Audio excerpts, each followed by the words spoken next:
into that business and humanities. So this is exactly the core area of this university, and it is moving ahead.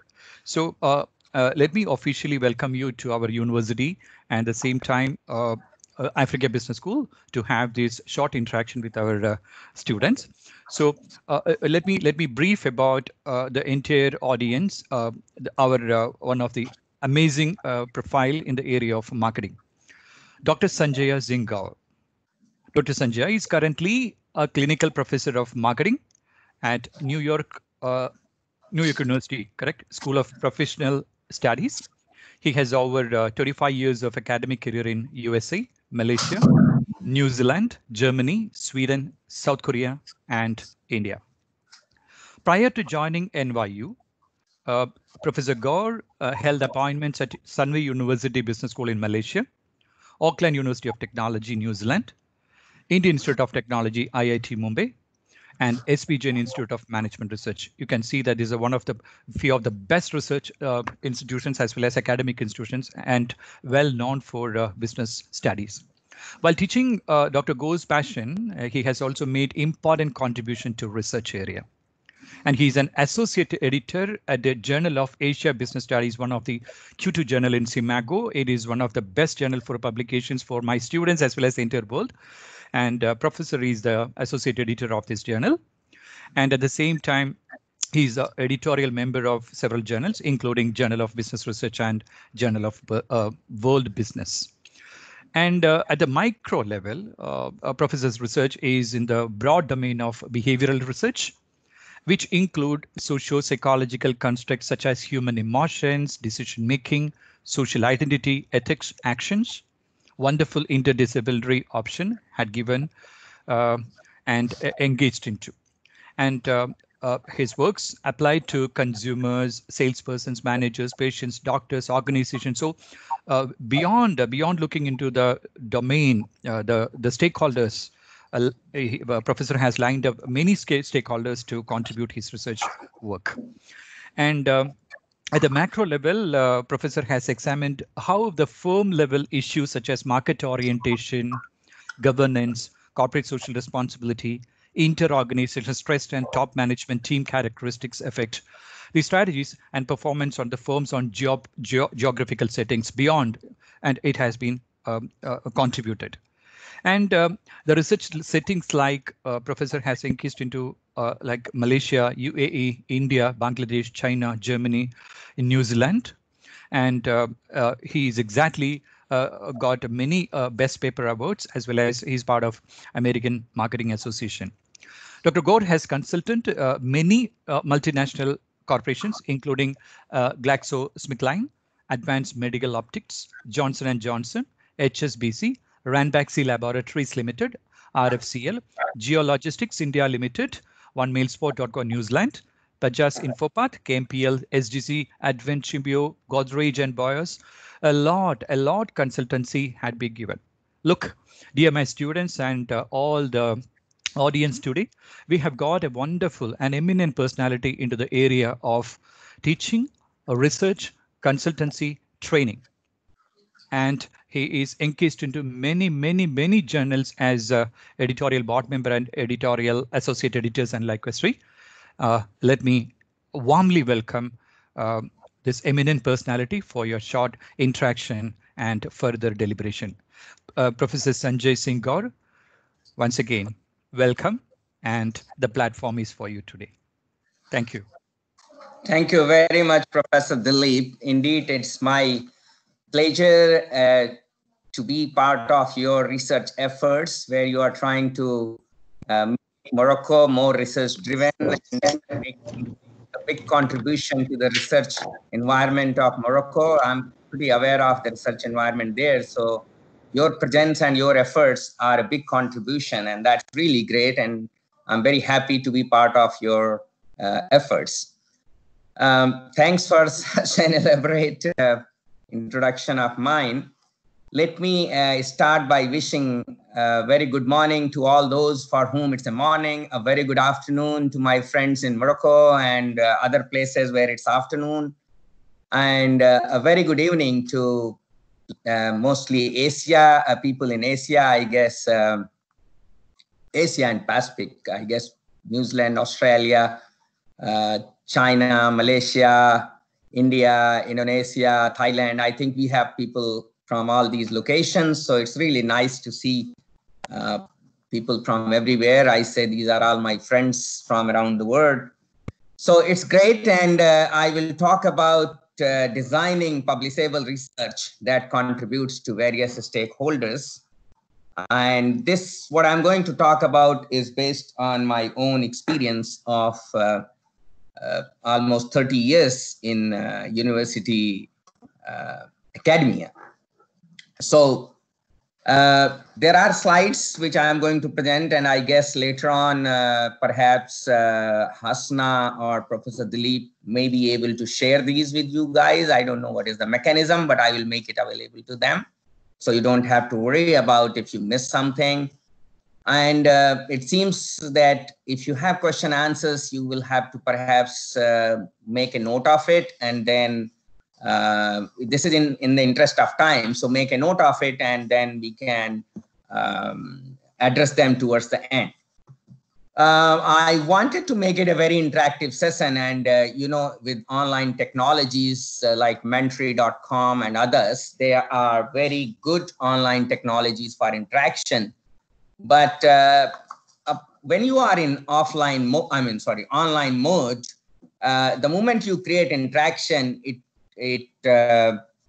my experience says that it becomes really difficult to manage in terms of time, and 1 hour session requires 4 hours because of the break that you need to give for people to respond and then read and respond.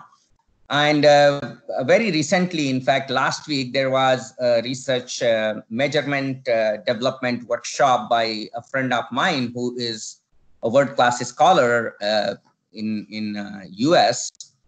And he tried to do the same thing. And it was a 2-day workshop. First day is 6 hours and the second day 6 hours, which finally, because of the time zone, he reduced it to 5 hours and 4 hours.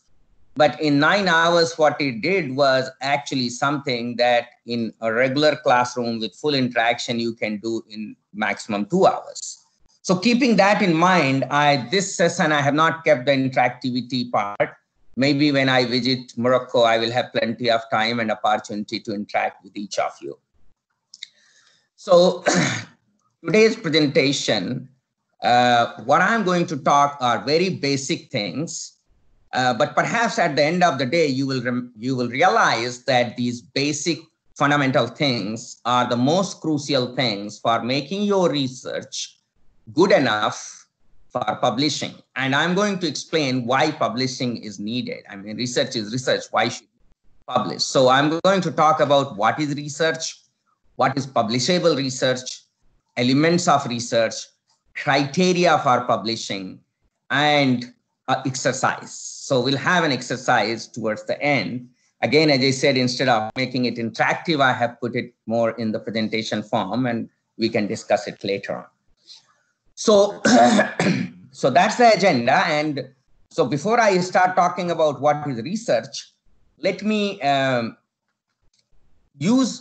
first talk about the word research. If you see here the word research, it's re means again, and search.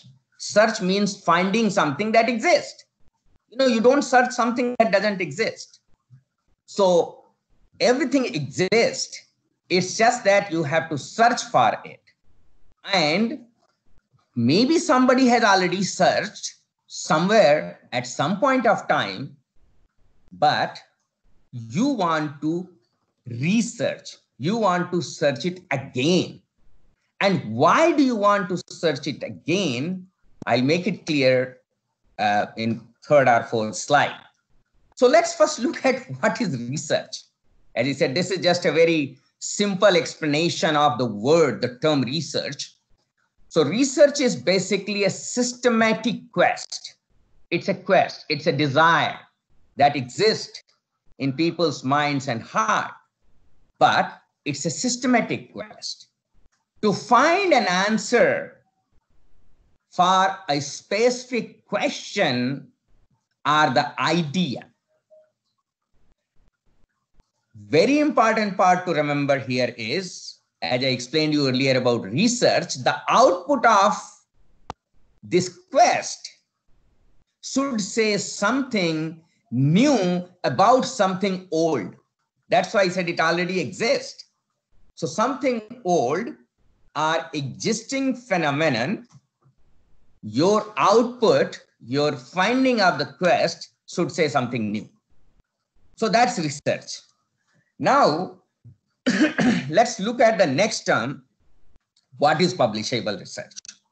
But before that, why publish your research? So please remember that whatever you search, whatever human activity we carry out in this world, there is always at least a social angle to it, which means that whatever activity we undertake, the outcome should positively it should. It's not necessarily that it always goes positive, but ideally it should positively contribute or help people in society. Now you do the research for your interest to meet your quest. You know this knowledge, that's good for you, but you are not helping the society.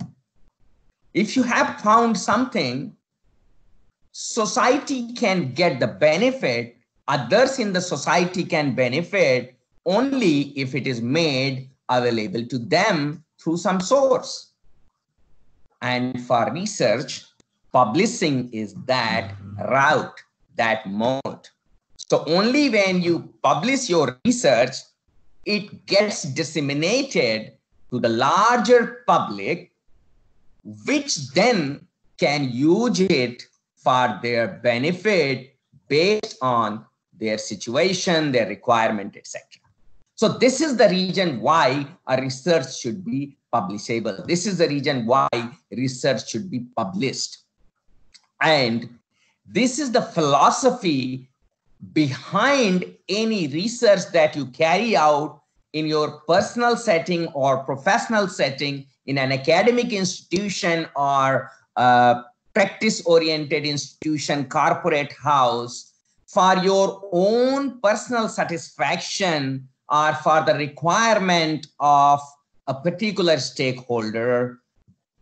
This is why they all encourage you, or sometimes you may feel put the pressure on you to publish your research. That's number one.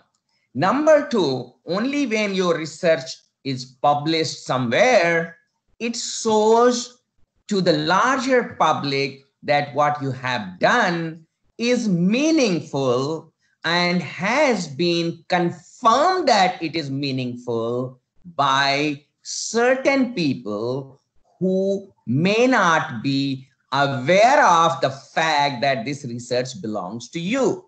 And that's the reviewers in journals or examiners for your PhD thesis or master's thesis.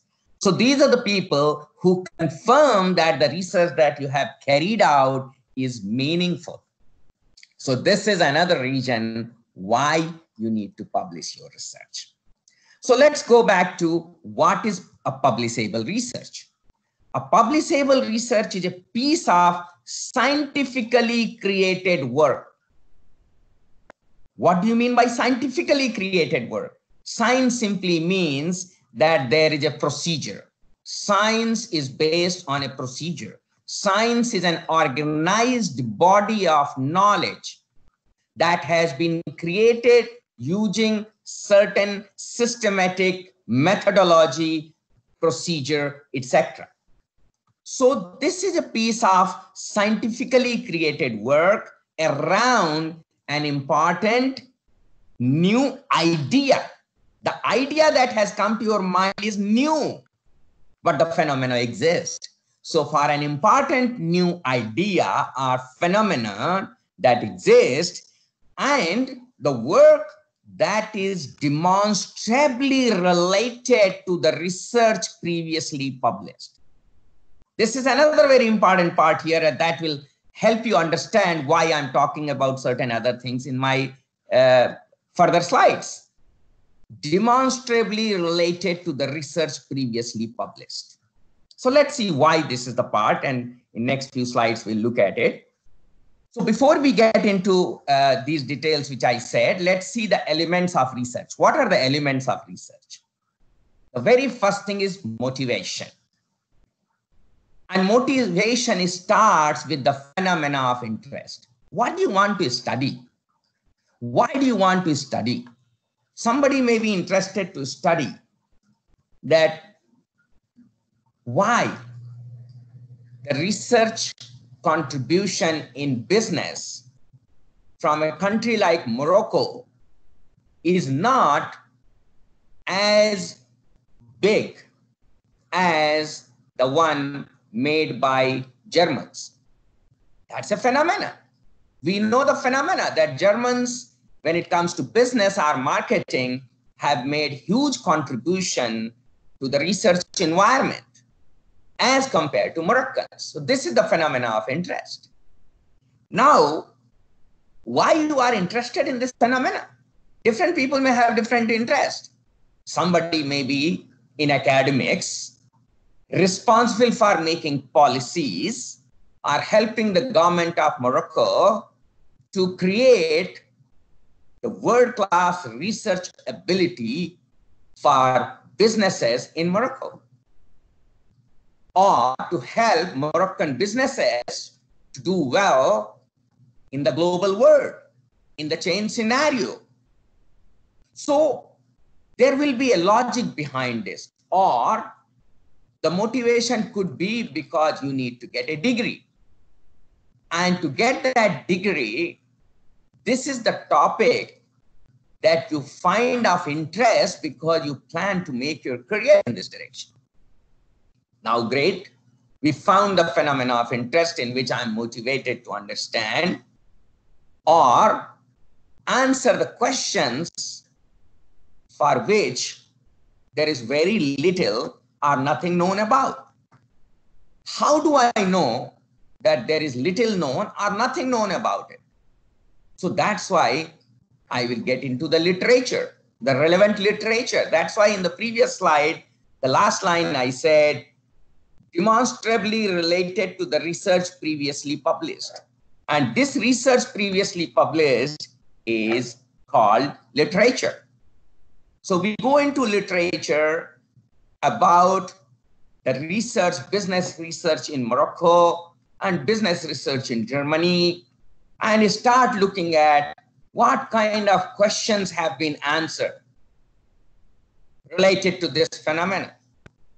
What are the questions which still need either a better answer or there is no answer at all known through the previously published work, and therefore, what is the question that should be answered?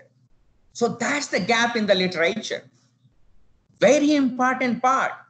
Phenomena of interest is excellent. These days, I get a lot of people contacting me saying that they are interested to do research related to influencer marketing. They are talking about social media marketing. They are talking about digital marketing. Great. But that's just a phenomena of interest. The moment you want to do research in that, the very first step is to look at the relevant literature. Do your review of literature to identify the gap. And when you do that, it's not one gap that will come to your mind. You have to keep your mind open. Sometimes we decide this is what I want to study, and we try to force ourselves to convince that this is the gap that exists. I will say, go with your open mind. And with your open mind, start looking at all potential gaps, all possible questions that either need an answer or need a better answer. And based on this, then you zero down on what is your research question. Believe it or not, several PhD students, while they are at the stage of defending their thesis, final exam for their PhD, final Viva OC exam, or even scholars who have experience and are sending their papers to for publication to my journal or other journals, they don't even know what is their research question. What question they are trying to answer, or trying to find the better answer for that question. So that's your next step. And once you have that research question, then based on that, to find the answer for that, now you need to design the objectives of the research. Great, you want to answer this research question. Why? What is the objective? What for? So this is a kind of, and you will remember that this is back and forth, back and forth. It's an iterative process. Because as I said, any research should be meaningful. And later on, I'm going to demonstrate that why meaningful is important. So if research has to be meaningful, there should be a reason behind conducting that research, behind answering that research question. And my dear friends, the moment you are set on this, which is the major part of your research, a good beginning is very important for a good outcome. So spend good amount of time. And I know in different part of the world, people, the institution, especially for doctoral students, give different kind of time to decide this. So if you talk about American system for doctoral research, there is no fixed time for this. Please remember, many students actually take 3 to 4 years to decide this motivation. They know the phenomena of interest, but their exact research question, their objective of the research, they are able to arrive at only after 3 or 4 years of hard work. But I was in Malaysia, as Professor Dilip told you, and I saw a very unique system in Malaysia. Some universities provide only a semester, 6 months or less than 6 months. Some provide 9 months. And then there are some which provide maximum 1 year for a student to complete the design of their research. That means everything except the data collection onwards process. That's really an expectation from superhuman beings. I mean, I can't do it for a new research. Expecting a fresh doctoral student to do all that within that time period is really tough. I'm not aware of how it is happening at your place, at ABS, my friends. So don't feel bad if it is the same practice there. I'm just telling you the reality that this is how things should happen or things happen. But so this is how it should happen. And there may be another way things are happening. And maybe everybody is right in their own way, in their own approach, with their own compulsions. I'm not criticizing any of them. I'm just saying different people have their abilities. So a person like me does not have ability to, I mean, of course, today it's a different thing. But if I recall my own PhD days, and if somebody has given me 1 year to develop my motivation, research question, and objective of the research, I would have never completed my PhD. So that's the point I'm saying. I knew phenomena of interest, identifying the gap in literature, arriving at research question and objective of the research took me 3 years. So I'm talking about my ability. And today it's a different situation, 30 years down the line. So you can't, and if I take my PhD time as well, so 33 years, 32 years. So you can't expect what I can do now from a PhD student who is just starting fresh. So this is one part. As I said, important part, good beginning always has a potential to create good outcome. The next part is again linked to the previous slide where I said demonstrably related to the research previously published, that is the theory. What is the theory to answer your research question? Some people also call it theoretical foundation. And how are you going to extend that theory or create a new theory? Of course, the theory is constituted by the set of hypotheses or propositions. If it is a qualitative work, you develop propositions. If it is a quantitative work, you develop the hypothesis. Once you have done this, the next step is methodology. How are you going to test your theory? Which population you will test your theory? Which samples and how will you draw those samples? What kind of data are you going to collect? What kind of analysis you are going to do? And how are you going to interpret? Interpretation is the soul of qualitative research. But it's as important for quantitative research as for qualitative research. How are you going to do this? So this is the next important thing that you need to worry about in development of methodology. So once you have used a rigorous methodology, then the next point is discussion. Your research, whether it's publishable or not, as I said, depends on motivation, depends on theory, depends on methodology. But the most critical part, how does it benefit the society? Why should your research be published? Because the larger public in society should get benefit out of it. How do we know that? You have to sell it. And that you sell by discussing your findings. You tell the meaning of your findings. You can't expect, hey, come on, I have done the research, now you find out your meanings. No, you are the researcher. You know better about what your findings mean. Articulate them.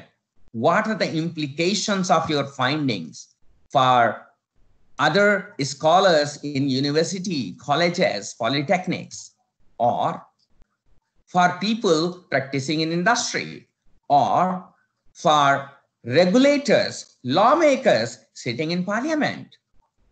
Whosoever could be your stakeholder, what does your research mean to them and what is its implications for them? Please remember, not every research has to have a meaning for everyone. But a good research will always have a great implication for putting things in practice.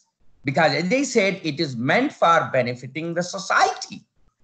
And if it has to benefit the society, then it should be meaningful for them. It should have implications for them.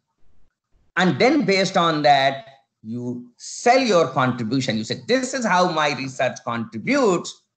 And always warn people or alert people that remember, no work is without flaws. No work is without limitations. There will be limitations in your work, and you acknowledge, you admit those limitations. So others, when they are using your research for whatever purpose, they know what they have to keep in mind. Okay, so now moving for the criteria for publishable research. And the very first criteria is the research should be important and meaningful. And the reason I told you is because it should be useful for the society. It should be useful for somebody.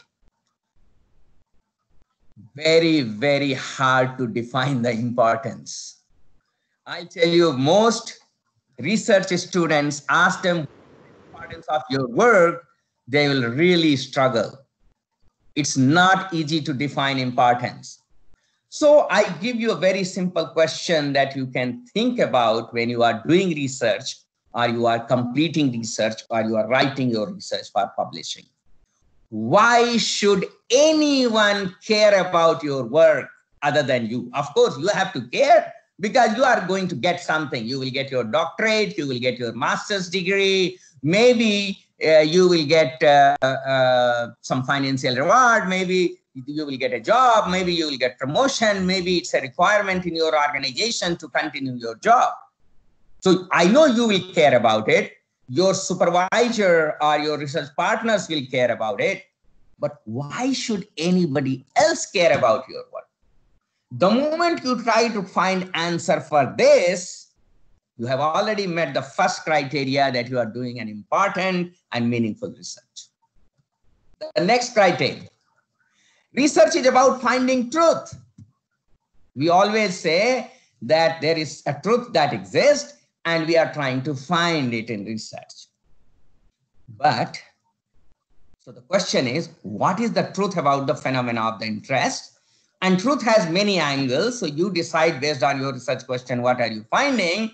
But I'm putting a very important question here. Does truth exist? Does truth really, really exist? I know in many religions, people say a very simple line, God is the only truth.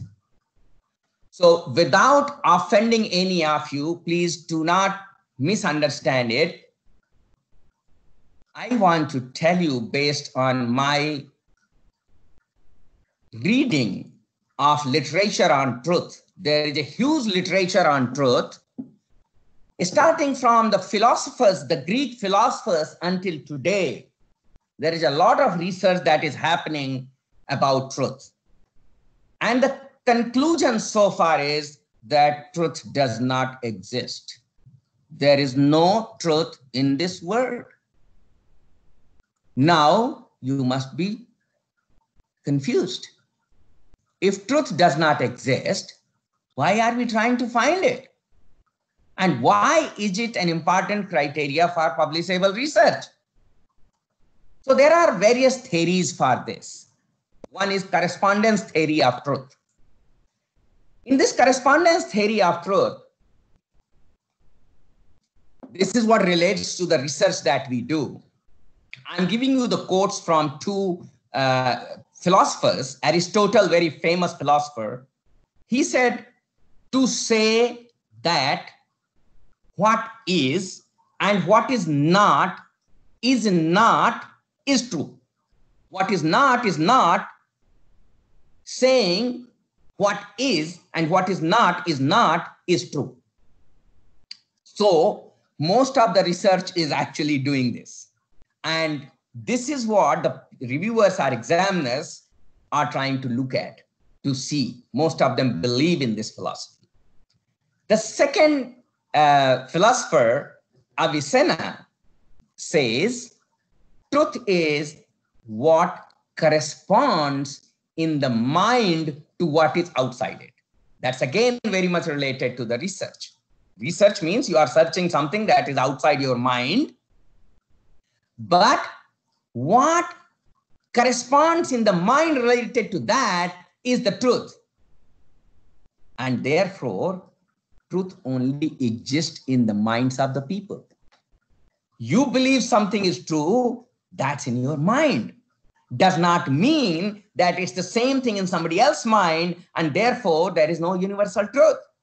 So when I say the God is the only truth, or the God is the only ultimate truth, it may be in my mind, but it may not be in the mind of somebody else who thinks the God doesn't exist. A lot of my Chinese friends, they don't believe in any kind of God or any kind of religion. So for them, it's not true that the God exists. But for me, it may be true that the God exists because it's in my mind. So the mind does not, according to correspondence theory of truth, the mind does not perceive reality as it is. We say the reality is this, fact is this, truth is this.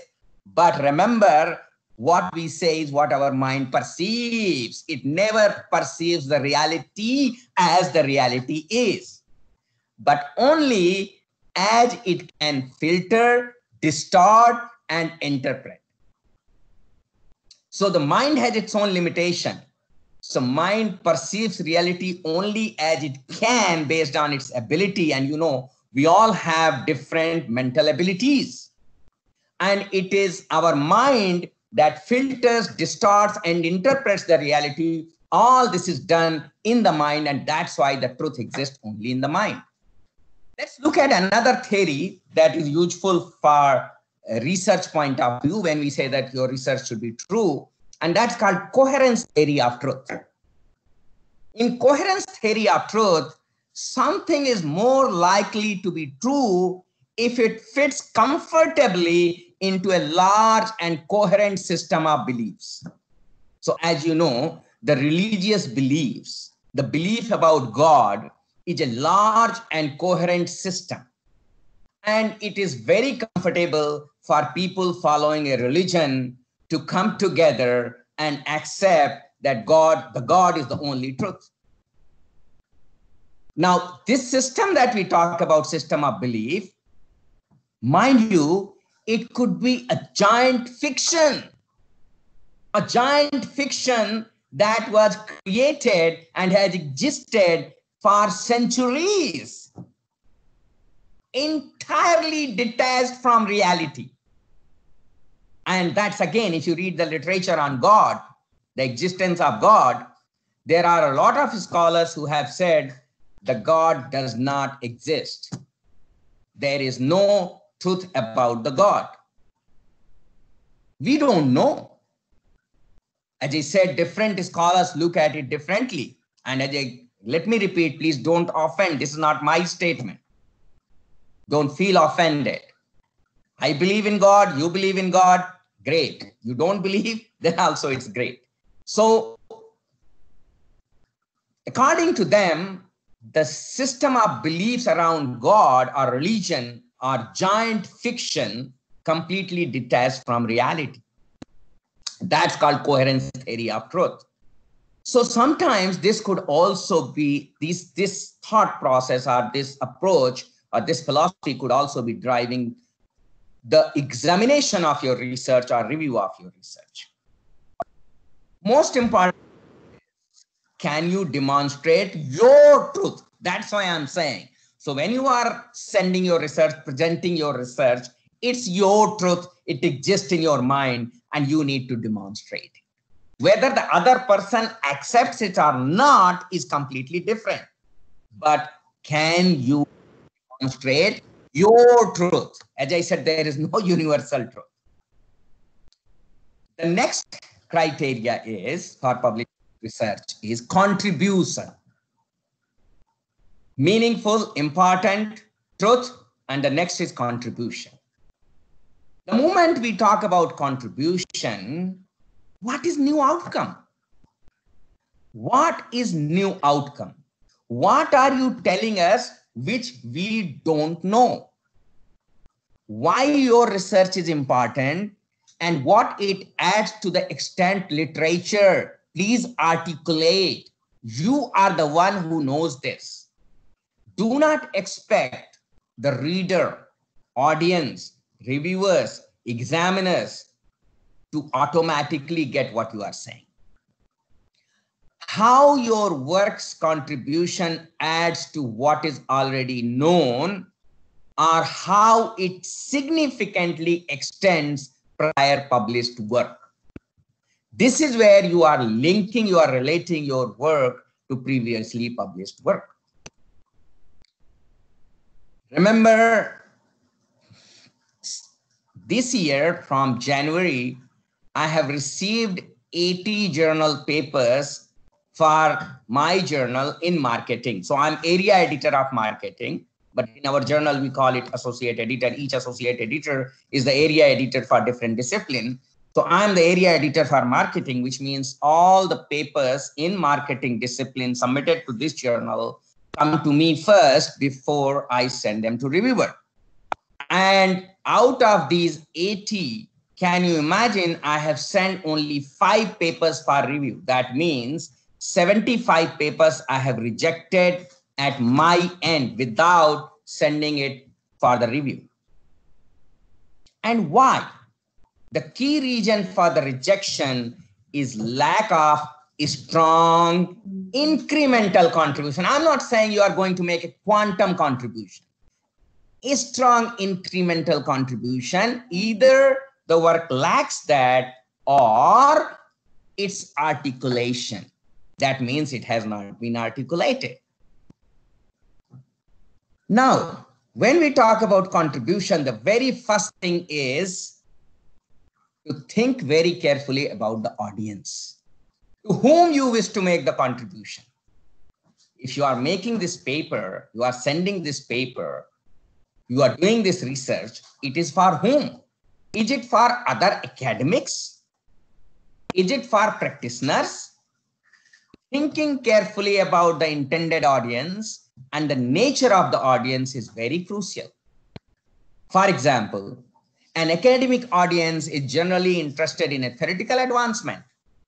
Practitioners want actionable implications. Decide on the nature of your intended contribution and state it clearly as your research objective. So if you are writing a paper which has a lot of implications for practitioners, perhaps you will send your paper to Journal of Business Research or our journal, Journal of Asia Business Studies, which is more focused on the practitioners' implications for actionable implications for practitioners. But if you are creating a knowledge and your audience are theoretical audience, you will send your paper to Journal of Marketing Research, Marketing Science, or Management Science. So who will consider it as a contribution will depend on your target audience. Contribution is for audience, not for anybody and everybody. These three interwoven domains that you will see in this picture, this is also known as the contribution continuum. And there are three domains where you can place your contribution. You can find a place to produce a strong contribution. The first domain is theory. As I explained you earlier, how are you extending the current theory or creating a new theory because the existing theories are unable to answer the questions, research questions about the phenomena of interest. The second domain is methods. There is a possibility that there is a theory available or a knowledge available, but method used to develop that are questionable. And therefore, and now there are better techniques available. So therefore, it's better to figure out, use a recent method to confirm or correct the existing theory. The third contribution is contextual. Some theories have been created which may be relevant or were relevant at certain point of time related to that context. For example, Maslow's hierarchy of needs theory. I'm sure many of you must be aware of Abraham Maslow's motivational theory, which is known as hierarchical needs theory. Now, that theory was perhaps very relevant when the human evolution started. But today's context is completely changed. And this context again varies from country to country. So, for example, if you look at the larger African continent, the context in Morocco is not same as the context in, let's say, Kenya.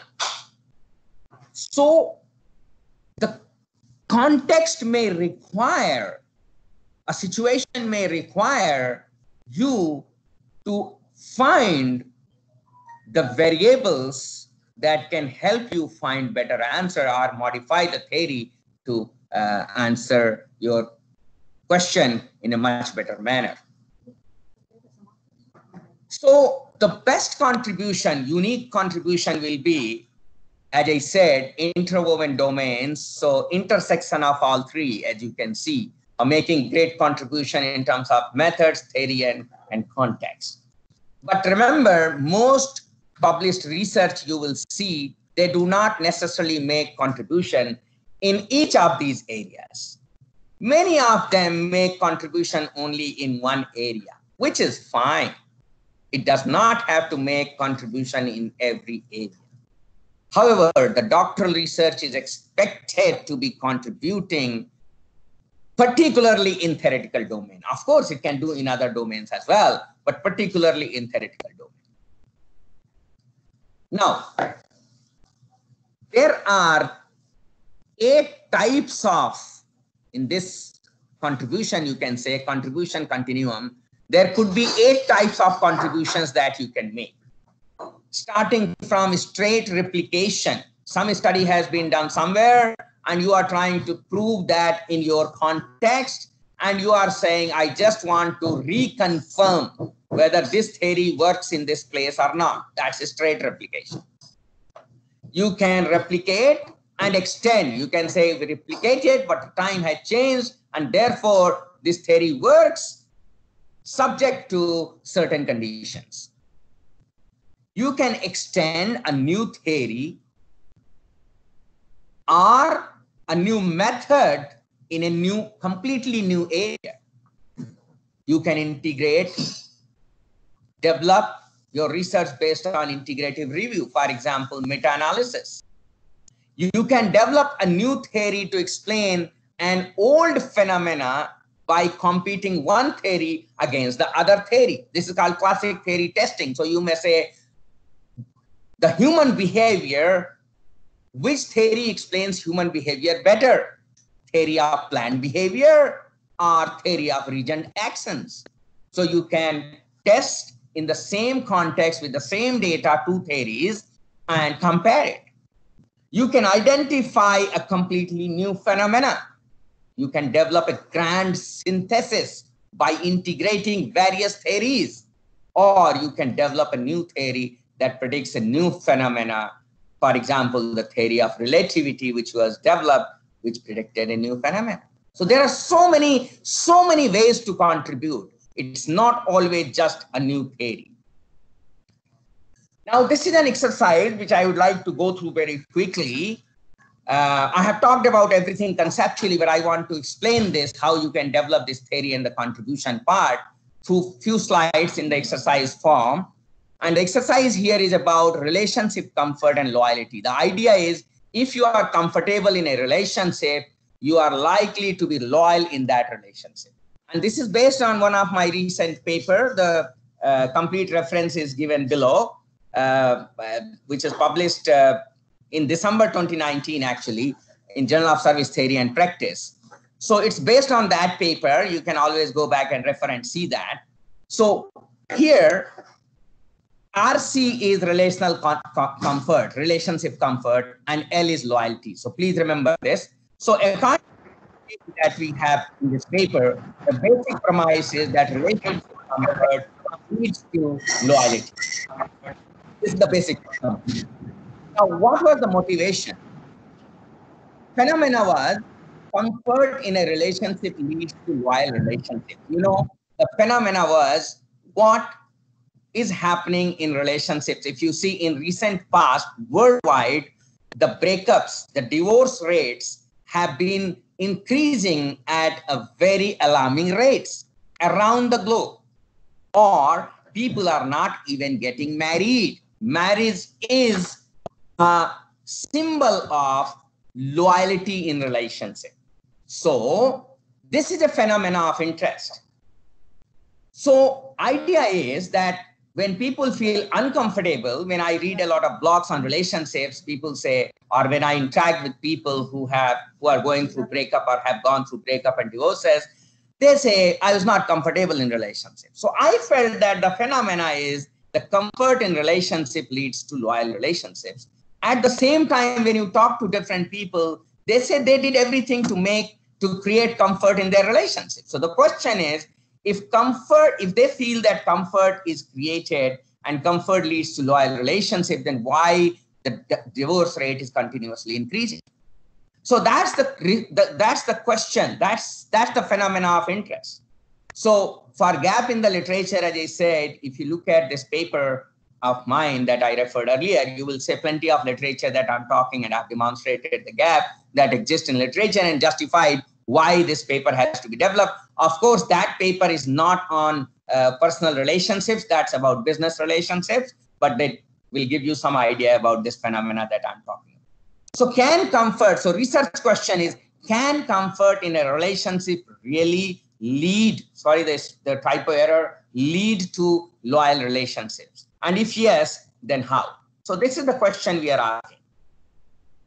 How do you develop theory of comfort and loyalty here? Very simple. One is the straightforward relationship that independent variable relationship comfort leads to loyalty. Nothing great about it. But now you see there could be certain main effects which are missing. Comfort may not be the only determinant of loyalty in relationship. There should be, along with comfort, there should also be love in relationship for people to remain loyal in relationship. So this means this research, this theory that says RC, relationship comfort, leads to relational loyalty is incomplete, and a new variable called love has to be brought in as a main effect, as an independent variable. So you have created new theory here. You can find the moderating effects. Comfort, loyalty, relationship depends on certain conditions. For example, personal characteristics, such as relationship proneness. There are some people who do not believe in relationship. For them, creating comfort in a relationship with somebody is great to achieve their goals, their interest, but they are not prone to loyalty. They don't like loyalty. By nature, they want variety.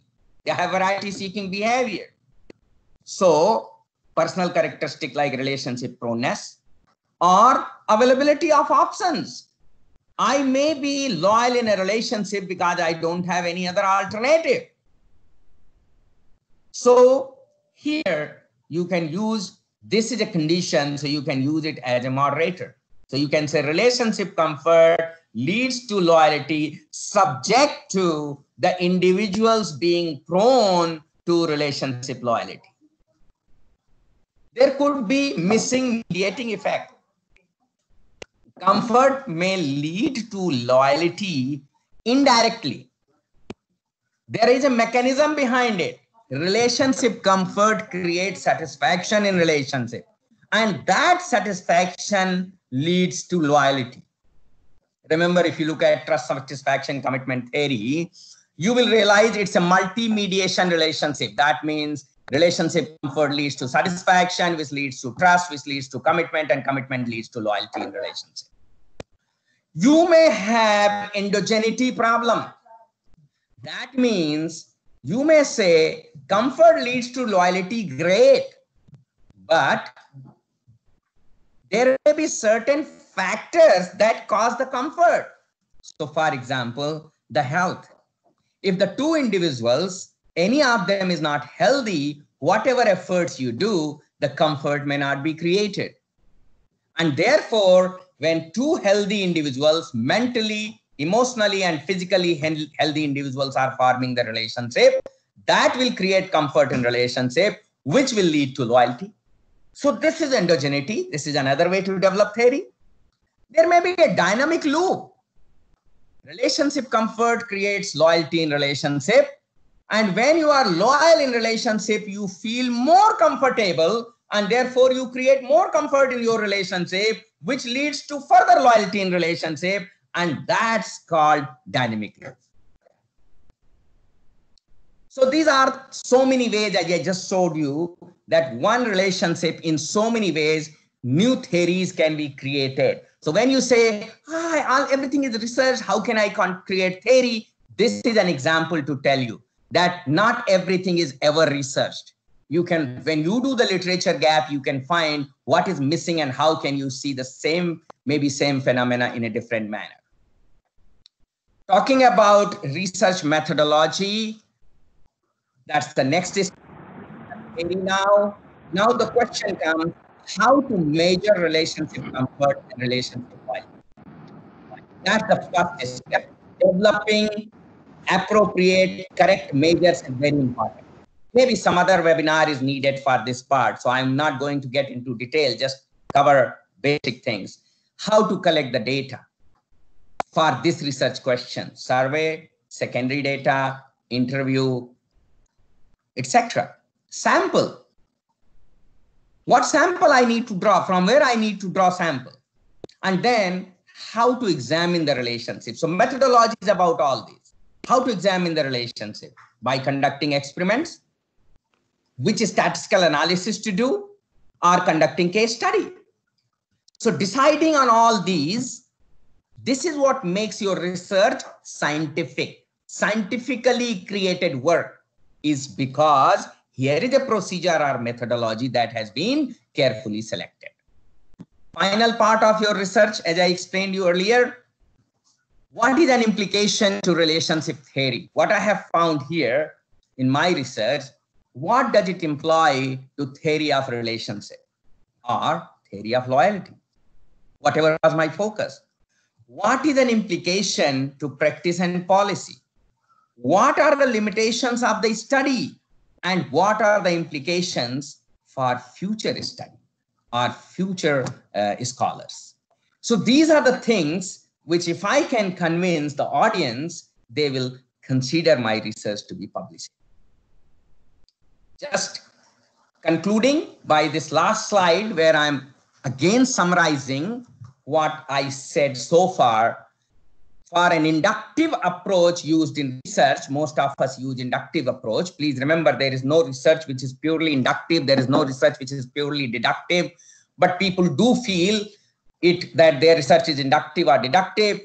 Some research are more inductive, some research are more deductive. So usually an inductive approach follows these steps. That's inductive approach is also quantitative approach. So you start with motivation, identify a significant research issue, identify interesting and important phenomena to investigate, find out the research questions. And then you do the field study, you design how to conduct a study, propose a conceptual model and hypothesis, and then you develop the theory, identify the gap between findings and the literature, and discuss for the theory development. That's it. If you have done all these things, you have already created a wonderful research that will be publishable because it will contribute to your intended audience or the stakeholders. Thank you very much. Any questions now?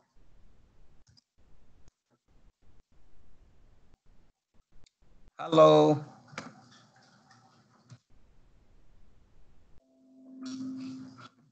Hello. Hello. Hello. The presentation is complete. Now question answer session, please.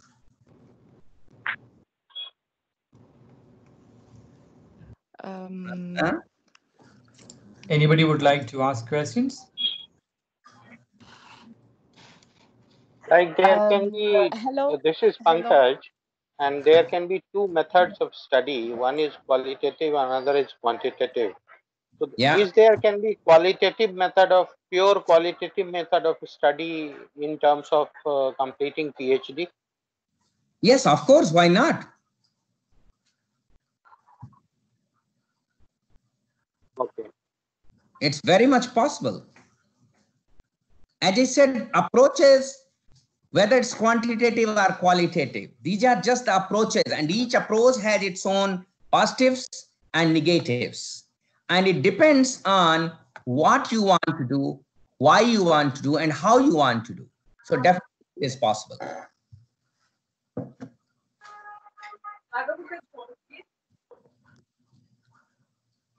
Yeah. Hello. Yeah. Please, I have a question. During publication and construction of our papers, what should the things that we should avoid during our publication? What should things that we need to avoid? Okay.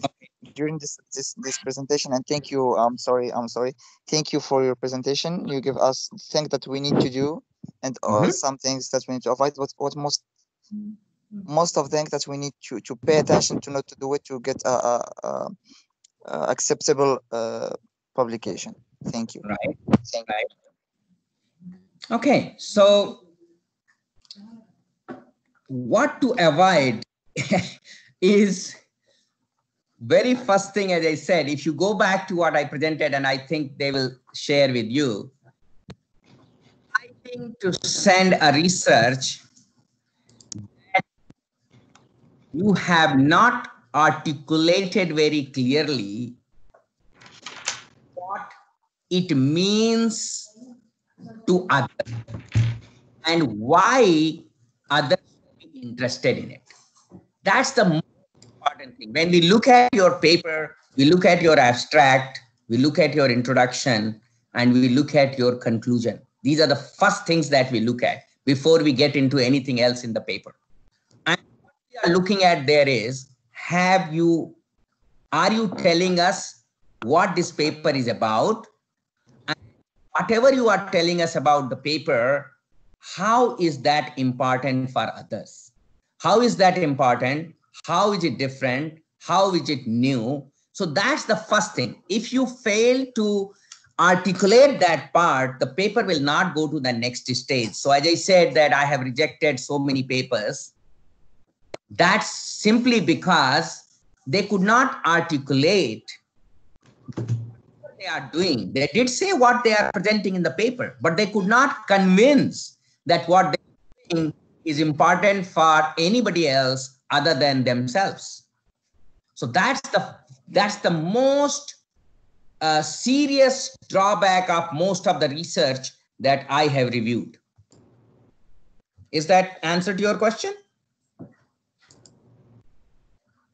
Is that the answer to your question? Yes, thank you so much. Yes, great. Thank you so much. Great. Benhima, I can see your hand is raised. Hello. Yes.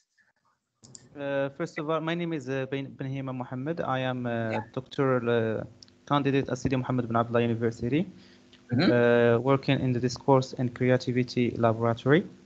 Great. In fact, I didn't attend the beginning of your presentation because I had some technical issues trying to log in using Teams.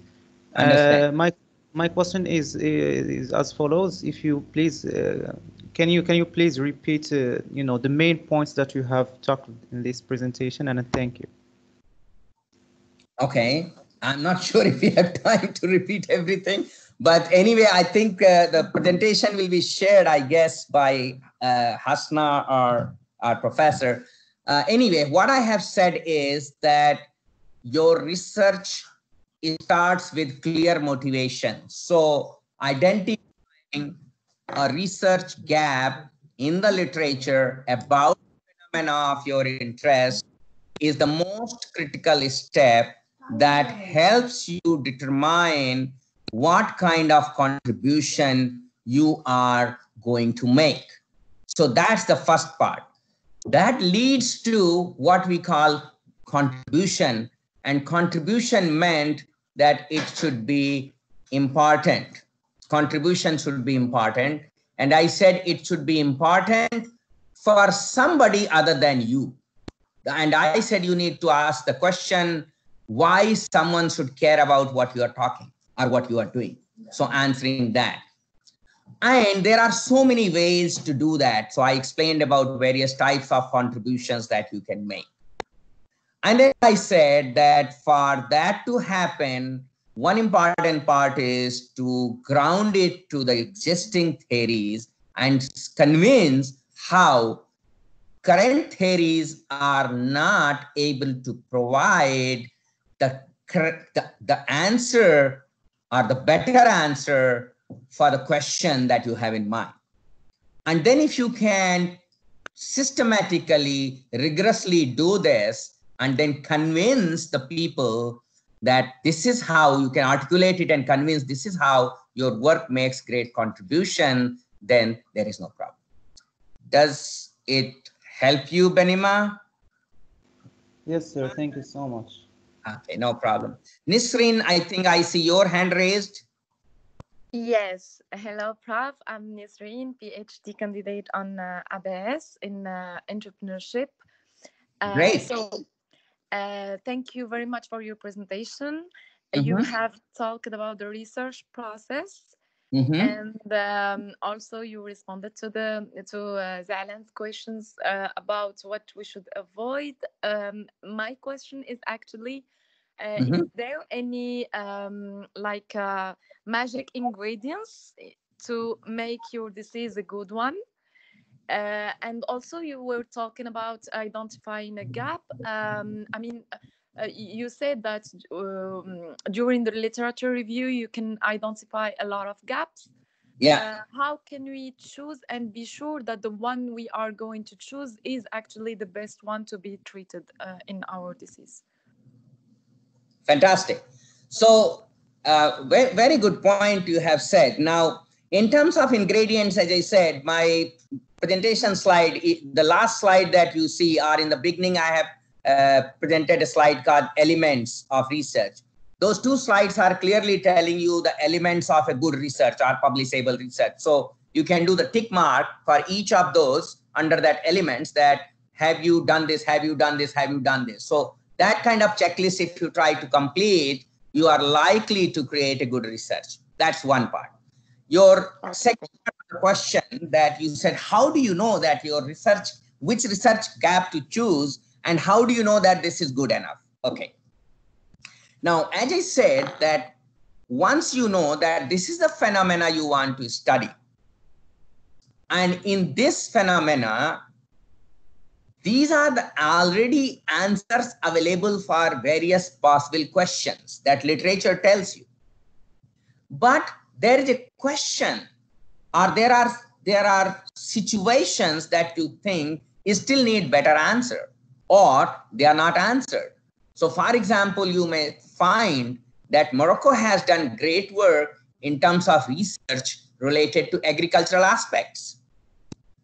But this has not been done for the business aspect or trade and economy, because basically your economy is very much dependent on trade. A lot of agricultural products that you trade to different parts of the world. So what you have to do is now you start looking and you find the literature that convinces you that there is a great research done, certain kind of questions that have been answered for the phenomena related to the agriculture. But when it comes to the trade, economy, business, questions are not answered. Like I don't have any question, any literature that can suggest me what kind of mechanisms, what kind of factors can influence, can enhance the export of certain products of your country, or can enhance the research quality of business students or business disciplines in Morocco. So you may find that this is what you are interested, and there is not a good answer available for this. So that's how you zero down on your research question. So research question is something that is should be very close to your heart. You should be interested in it. Now, whether it will be big or small, that simply depends on what kind of contribution you are making, how you articulate that contribution. One of my paper published in 2006, that paper has very high citations, and the paper is very simple. It's only 2 variables, actually 3 variables, but very simple paper that says that satisfaction leads to commitment amongst the small scale businesses. Now, satisfaction leads to commitment.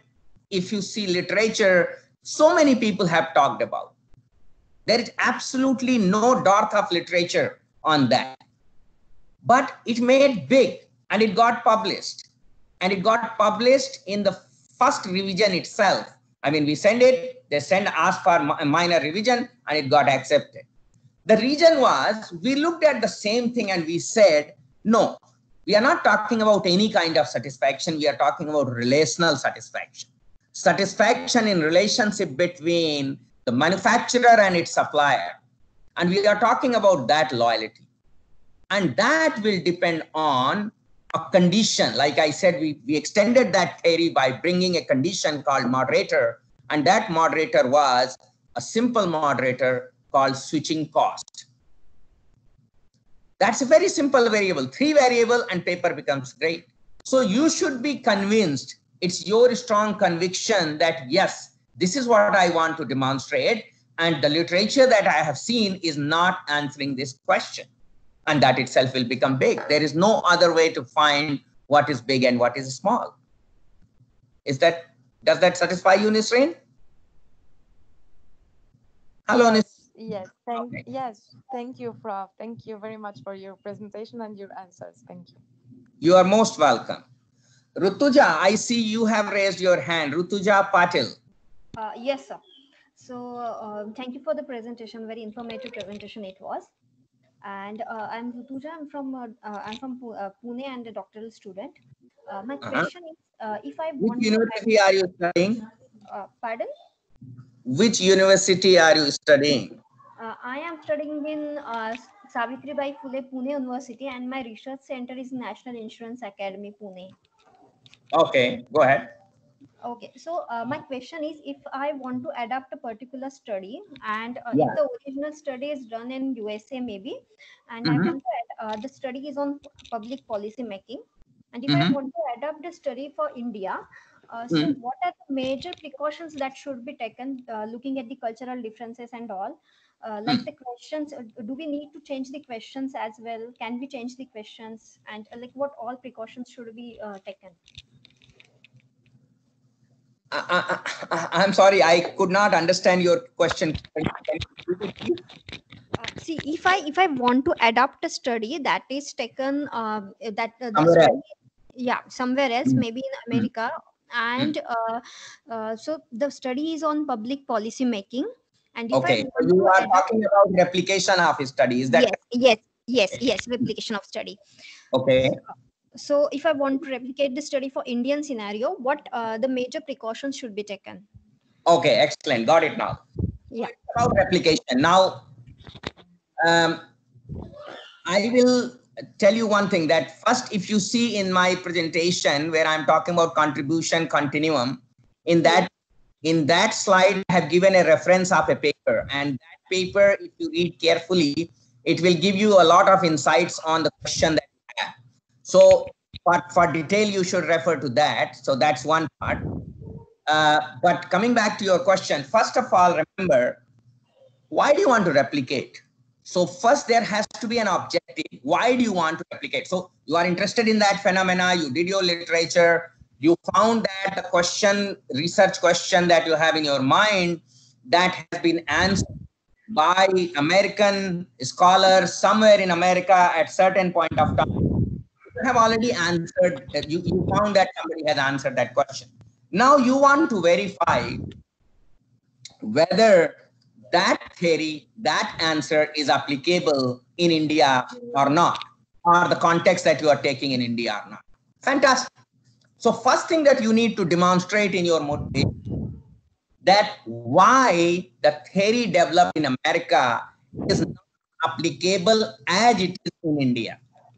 And don't say just like that, America is a developed country, India is a developing country, America is a rich country, India is a poor country, America has individualistic attitude, different culture, and India has culture. Those are not the justifications for this kind of work. You have to clearly justify, even if you say collective and individualistic, in what manner that aspect differentiates or forces you to retest that theory in India. If you can justify that, if you can clearly articulate that this is the region, there is a need for, there is a need for redoing the research in Indian context, then you are doing a great job and people will publish. There is no problem at all. You don't need a new theory at all. However, you may also find, when you are demonstrating this, you may say that there are certain variables, certain things which are different. So you may say cultural factor may be different. Now, if cultural factor is different, that theory that they have developed, have they talked about culture? If not, how are you going to demonstrate that culture plays a role?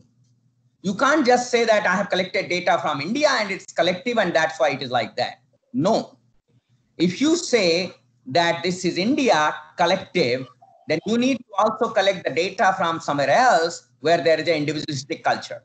And then you have to do the multi-group analysis to prove that data from India is significantly different. I mean, the model in India is significantly different from the model in individualistic country like America, for example.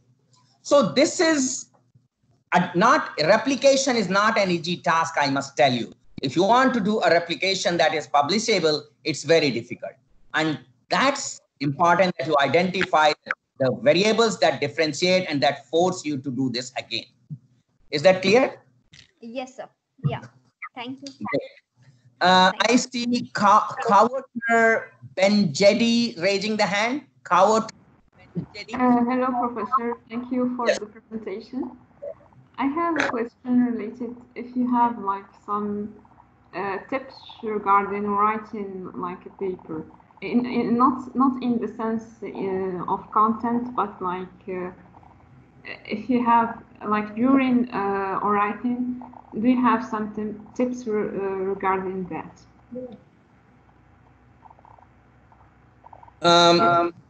I did not get your question. Can you please repeat it? Yeah, like when you write a paper, you are in the process of getting a literature review, analyzing the literature, or writing your article. Do you have like some tips on writing? Oh, on how to write the paper? Yes. Oh, excellent. Okay, okay. I think how to write the paper. Question answer time is not enough. Maybe request Leap to organize another webinar, and I can do that for you guys. Yes. Are you in the same university, ABS? Yes. Sorry, I didn't present myself on the PhD in ABS. Yeah. Right. So I think you will have to request your professor to organize another one. I can only say that the slide which is on elements of research, if you take care of each of those paragraph by paragraph, you are doing a good job. But what to write, which sections, how many words, all that is a completely different. Like Professor Dilip has already give us a course on that, but like a practical tips. It's not like. I can completely understand, but as I said, we will need another workshop for that. Yeah, sure. Thank you very much. Most welcome. Ben Hima, I see your hand raised again. Do you still have a question? Yes, sir. I would just like to share with you, the research that I'm conducting. It is about the legal translation of the Moroccan penal, civil, and commercial codes from Arabic into English. Okay. As there are no translations of these codes into English. Imagine this. Mm-hmm. And this is like the research gap that I have found. And as a part of the process, I did the translation by myself, and I translated all the 3 texts. It took me like 1 year of translating. And in fact, I was using machine-assisted translation with the help of some sworn translators, etc., and organizing webinars to just validate, technical terms via glossaries, etc. So it's a long process. I'm not going to delve into it. So my question is as follows: can the researcher create something to investigate it? Because in fact, I am approaching this texts or this corpora from linguistic perspective. My research objective is to investigate the archaic terms found in this text, just to make them plain and understandable to everyone, respecting the rule that says nobody shall be exempt by the lack of knowledge of the law, you see? So can the researcher create models or create something like translate texts, like the case I'm doing? Okay, I understood your question, but I'm really sorry to say that translating any scripture or any material is not treated as a research. Translation is not considered as research. Now, what you can do is, once you have translated it, from this translated work, you want to identify something. You want to present something that may not be known to people or that may help people do things better in life. I think that can be a research. Yes, exactly. That's what I am doing. In fact, I just added this task. In fact, my thesis is about the investigation of archaic terms in legal translation from Arabic into English. So this is the thesis that I'm working on. And this is the thesis that I'm trying to develop. So the translation was just what is called a process approach, because via translating, I came up with a narrative that describes how the translation is actually done. Legal translation actually done, you see, in contrast to product approaches that just analyze the corpuses that are already translated by other translators without telling us much about how the translation is actually done. Right. And remember one thing, that the translated transcript that you have, that's the data of your PhD. It's a qualitative data, and that constitutes your data.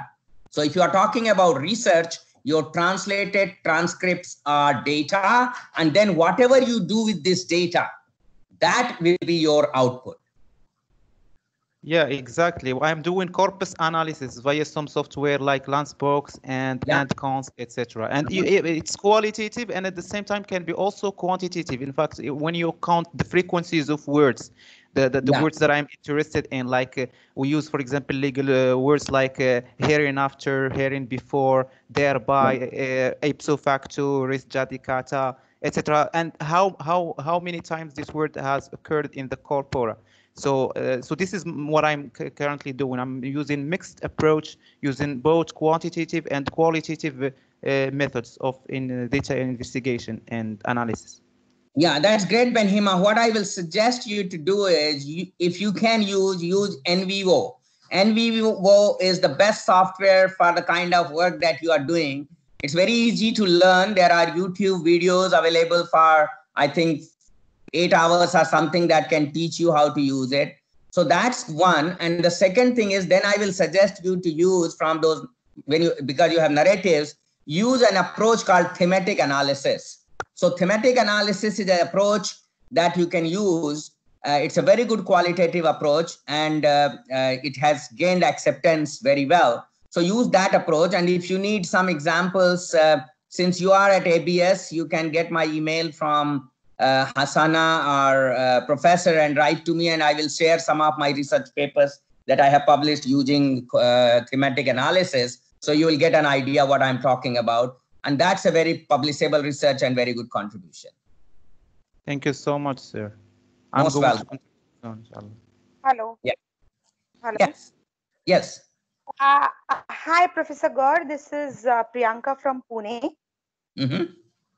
I have heard you at BIMTech also, and as usual, you were fantastic today. Thank you for the session. My question to you is whether anchored research is better or unanchored research is better. That is, I mean to say that whether I'm existing theory, I add something and I publish, so the chances of getting published is more, or should I come up with a completely new concept and then the chances of getting published is higher? What's your take on that? Okay. So first of all, there is nothing which is completely new in this world. Yeah. So that's the answer to your first question, which simply means that if you want any research to be published, the very first thing is it has to be grounded in literature. That's why I said you need to figure out whatever you want, whatever you think is new concept, what is known about that new concept already in literature. So there is absolutely nothing new in this world, and nothing new can be created. It all existed and it exists. The newness is how we perceive it and how we articulate it and how we sell it. So that's possible, but that can only be done when you relate it to previously published work. Whatever method you use, whatever research problem you have, unless you can convince the journal reviewer or examiner or whatever you are interested into, unless you convince them that your work is special because the existing knowledge or theories either don't have answer for your question or they have answer which is not satisfactory. So that's the answer to your first part. Thank you. Most welcome. And I think it's time because Professor Dilip told me it's only 90 minutes. So we are almost there. Professor Dilip, what is the situation? Thanks, Prof. It's exactly 1 hour 30 minutes. I know that you're also exhausted for a while, and as you said, Prof. Don't leave us in emptiness, and a lot of questions are still remaining, and our research scholars needed your mentoring bit, and a lot of questions I'm getting on the other side in my WhatsApp exactly. So I won't be able to pause you because we need another program related to that. The way the students are asking questions like completely new concepts have come up or not. Oh, I'm using some sort of frequencies inside the content. Is it a quantitative? So these kind of questions really need explorative, absolutely explorative answers and like this. So thank you, Prof. Thanks a lot for joining us this program short event. And definitely I will be in touch with you, and I hope your mentorship will be with our students in the coming days. It's my pleasure, Professor Dilip, and as I said, always there for you with your mission. So anytime. Thank you so much for hand-holding our PhD program. Thank you so much. Anytime. Have a great day, Prof. Thank you. Most welcome. And you all have a very wonderful day or night. So those who are going to sleep, have a wonderful night and dream about good research. And those for whom it's a day, please have a great day. Talking to each of you, and thank you so much. Thank you, Prof. Have a great day. Professor. Thank you. Thank you so much. Thank you, Professor.